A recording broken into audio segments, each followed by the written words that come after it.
Hi, it's Fias Tarot. Hello, Capricorn placements. Okay, so madali ang reading lang. The person on your mind hanggang end ng April.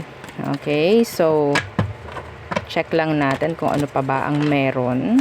Okay, again, kung may tanong pagdating po sa private reading and sa ating mga charms, ito yung mga charms natin. Yeah, message na lang po. Okay, sa akin pong FB page for more info. And yes, about this new ring natin, okay? Okay, meron siyang evil eye ring, evil eye protection. So ito siya. And yes, meron ding horseshoe sa mga nakakaalam about horseshoe na ginagamit, no, pampaswerte. Yan, meron din tayo diyan nakalagay. And itong money catcher natin. So 'di ba?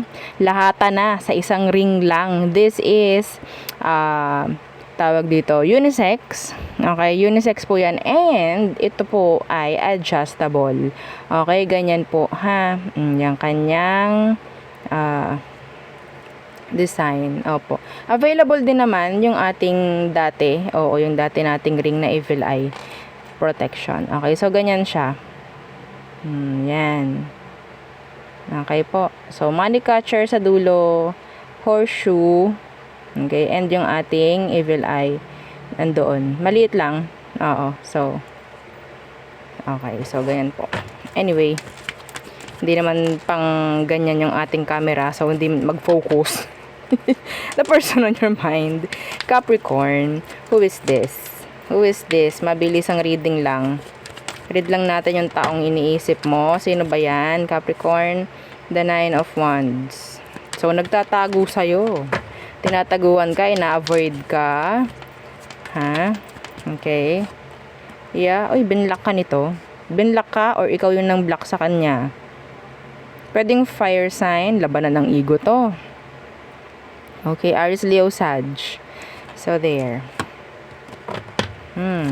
Iba sa inyo, pwedeng family ang isang hadlang. Pero yes, there's this tension sa pagitan ninyo. Okay?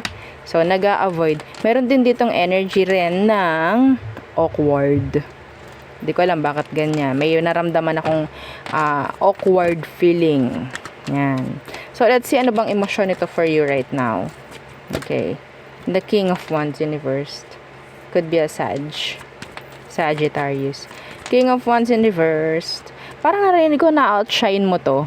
Na-outshine mo, Capricorn. Okay? Iba dito, pwedeng kasama mo sa trabaho to. Sabi ko nga, the person on your mind, hindi ka naman sinabing karelasyon mo. No? So, this could be pwedeng person na nakakasama mo sa isang trabaho, mga ganyang bagay. I-take mo lang, okay, kung ano yung makaka-resonate sa'yo. Okay? Basta itong taong to, parang feeling niya is natatalo mo siya. Okay? Or kailangan kanyang i-avoid. Mga ganyang bagay. Okay? Iba dito, mas malakas yung energy ng katunggali. Pagdating sa trabaho. Opo, pagdating sa trabaho. Okay? Iba naman dito, kung relasyon nga ito, no, romantic. Pwedeng in-avoid ka, nilayuan ka, tinataguan ka ng taong to. Bakit? Kasi meron itong mga responsibilidad na kailangan gawin pagdating sa'yo, pero tinataguan ka. Yes. Hindi nila kayang mag-commit, Capricorn. Hindi nila kaya. Hindi sila marunong. Kunyari, bisi-bisihan. Yan. Mga ganyang bagay. Pero yung iba sa kanila, may chance na hindi lang talaga committed dito sa connection na to. No, yun nga, hindi sila responsible pagdating sa'yo. Parang may ganon na energy. Ano ang next action niya bago mag-end ang April? Two of Cups. Okay, oo. Tingnan natin ano yan. The Star. Judgment in reverse. The Emperor in reverse. There's an offer. There is an offer coming from your person. This could be pwedeng pakikipag-ayos, pakikipagbati, or reconnection ang pwede niyang magawa or pwede niyang gawin. Their next action. Okay? So, kung ano man yan, pwedeng makikipag-ayos. Kung meron kayong mga issue, conflict, okay, tensions, yung mga ganyan. Makikipag-ayos to. Yeah, pwedeng siya yung mag-bow sa'yo. Yes. Diba? So, let's see. Outcome ang tingnan natin, hindi hindi advice. What's the outcome, Capricorn? Queen of Swords in the reversed. Why? Why the Queen of Swords in the reversed? Okay. Oo. So, nakikita ko, napakatalino talaga ng mga Capricorn. Oo. Hindi ibig sabihin na itong taong to is kapag may ibibigay sa iyo, magiging open na lang. Some of you nakikita ko na ikaw itong maglalaylo, ikaw itong lalayo, ikaw itong magiging distant from the person. Okay? Yeah. Parang ang naririnig ko, Diyos ko, hindi ako ganun-ganun lang, no? Para maging okay tayo. Kung meron, parang ganun eh. Hindi ako basta-basta na kung kailan mo gugustuhin na ganito, ganyan, gagawin mo. Parang ganon.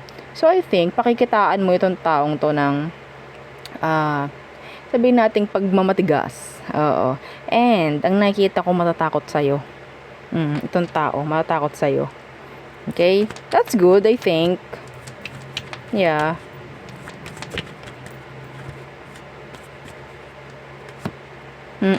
Pakikitaan mo na kung ano man yung kailangan niya makita. Yes. That's nice ha, Capricorn.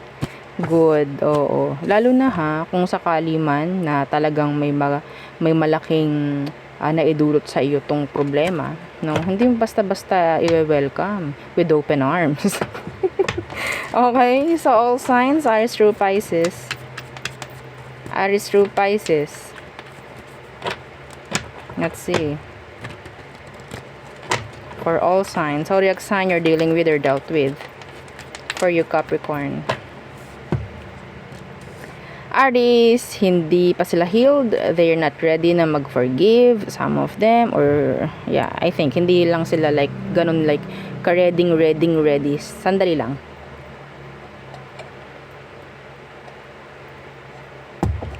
Okay. Okay, so Taurus. Okay, they're passionate. I think may pag-admire si Taurus sa'yo. Gemini. So, si Gemini parang walang focus pagdating sa'yo or hindi siya consistent. So, Cancer. Si Cancerian, parang totally surrender ka na. Leo. Toxic ang dala ni Leo sa'yo. Virgo, they need you. Some of you, they just need sex. Okay, itong si Virgo. Libra. Si Libra.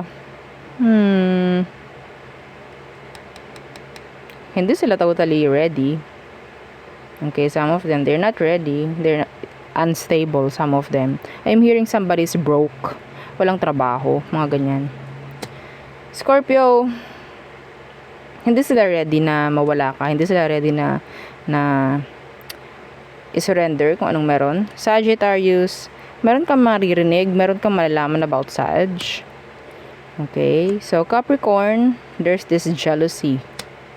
Okay, some of them, they just want attention.